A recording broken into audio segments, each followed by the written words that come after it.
I just found another weirdly shaped building in an Ontario cemetery. It's not even an octagon this time. Well, I guess I better tell you about it. Welcome to Living History Footnotes for the mystery of Ontario's octagonal dead houses. So let's get into it. Just off the top, I want to say that everyone I worked with was so lovely and such a big help. I could not have made this video without the incredible generosity of people like Robin Lacey, Stephen Heaton, everybody who came together on this, so thank you very much. This week's featured comment comes from user Johnny Appleseed. They write, "I absolutely adore how proud you look when you say, 'This one is in Richmond Hill.' This one is in Richmond Hill.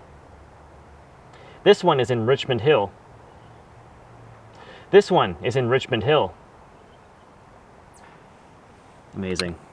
And yeah, I was feeling pretty proud at that point. For context, I had spent the better part of a day driving around to several cemeteries in this area to get shots at various octagonal dead houses. And all this time, I could see the sun getting lower and lower on the horizon. So the look on my face when I got that shot was, I've gotten the footage I need in Richmond Hill, that's my last stop of the day, and I haven't totally run out of daylight.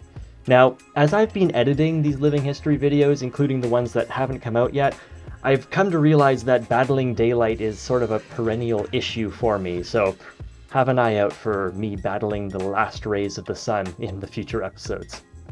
When I uploaded the dead house video, I checked to see if anybody else had made any content about the octagonal dead houses, and to my delight, the answer was yes. Brent from Abandoned Urbex Canada posted this video, which you should check out. It's a walkthrough of the Aurora Cemetery dead house, which I showed you the outside of. It's an interesting watch. Please check it out. I will link it in the description. All right, let's talk about this new find that I made and mentioned off the top of this video. Remember how in the previous footnotes video I mentioned that I like to waste a lot of time staring at satellite maps and looking for interesting things? Yeah, this is one of them. I was looking around and trying to see if there were any other octagonal dead houses at cemeteries in Ontario, and I zoomed in on Timmins and I spotted this building. Except I couldn't quite tell what it was. It wasn't very high quality imagery. All I could tell was that it wasn't square, and I didn't think it was quite octagonal either.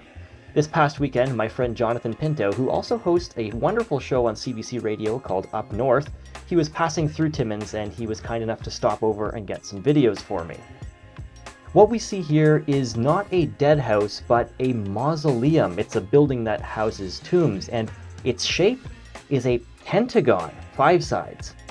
I haven't had a lot of time to personally dig into the backstory of this particular building, but Kaylee Rideout at the Timmins Public Library was able to do a quick search on my behalf this week, so thank you very much, Kaylee. You were a big help on this. This building is the Moscarello family mausoleum. From what Kaylee sent me, it's tied to Joseph Giuseppe Moscarello, born in 1893 and died in 1972, and that's all I have.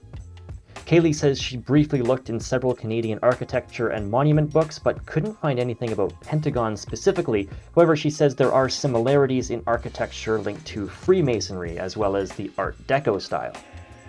So my friends, we have a new mystery. I don't currently have capacity to track down this story because I've got the other living history episodes that I want to get out on schedule, and I've also decided to start working full-time again on top of all of this, so yeah, that's great, but maybe in the future you will see a video on this topic. I have alerted Robin Lacey to see if she knows anything about a pentagon mausoleum, and whether this is a one-off, or perhaps something that's a bigger trend. We're coming close to the end of this week's episode of Living History Footnotes about the mystery of Ontario's octagonal dead houses, but before we go, I wanted to briefly reflect on something that Robin said in the main episode.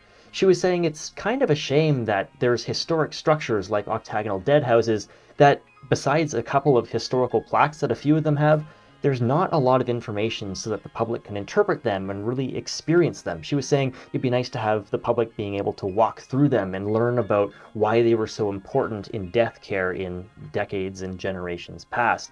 And really, when I think about it, that's kind of the whole point of the Living History series. I'm trying to go around and show you things that physically exist that you can go out and visit for yourself and form your own connections to a different era in the past. In fact, next week's episode is something just like that.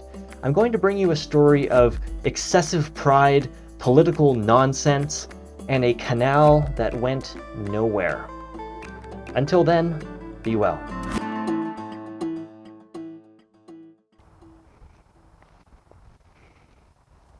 This one is in Richmond Hill.